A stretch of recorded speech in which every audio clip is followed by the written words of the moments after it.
ಯಸ್ಯ ನಾಹಂಕೃತೋ ಭಾವೋ ಬುದ್ಧಿರ್ಯಸ್ಯ ನ ಲಿಪ್ಯತೆ ಹತ್ವಾಪಿ ಸ ಇಮಾನ್ ಲೋಕಾನ್ ನ ಹಂತಿ ನ ನಿಬಧ್ಯತೆ.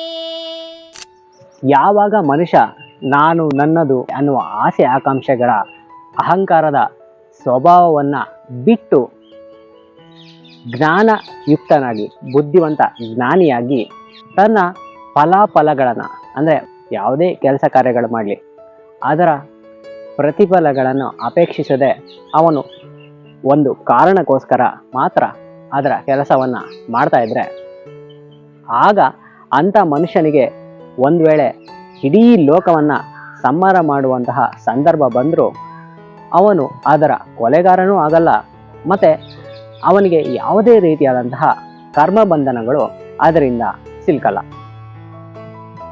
ಇಲ್ಲಿ ಇದರರ್ಥ ಏನಂದರೆ ಇಡೀ ಲೋಕವನ್ನು ಸಂಹಾರ ಮಾಡಿದ್ರು ಅಂದರೆ ಅವನ ಮಾಡಬೇಕಂದ್ರೂ ಅದು ಲೋಕದ ಒಳತಿಗೋಸ್ಕರನೇ ಅದನ್ನು ಮಾಡಬೇಕಾಗುವ ಸಂದರ್ಭ ಬರುತ್ತೆ. ಆ ಕಾರಣದಿಂದ ಮಾತ್ರ ಅವನು ಅದನ್ನು ಮಾಡ್ತಾನೆ ಹೊರತು ಬೇರೆ ಯಾವುದೇ ರೀತಿಯಾದಂತಹ ಹೆಣ್ಣು ಹೊನ್ನು ಮಣ್ಣು ಇದರ ಆಸೆಗಳ ಹಿಂದೆ ಬಿದ್ದು ಅಲ್ಲ. ಯಾಕಂದರೆ ಅವನು ಜ್ಞಾನಿ ಅಂತ ಆಗಲೇ ಹೇಳಿದೆ, ಮತ್ತು ಅವನ ಅಹಂಕಾರವನ್ನು ಬಿಟ್ಟಿರುವವನು, ಎಲ್ಲ ಕರ್ಮಗಳ ಫಲಾಫಲಗಳನ್ನು ತ್ಯಾಗ ಮಾಡಿರುವವನು.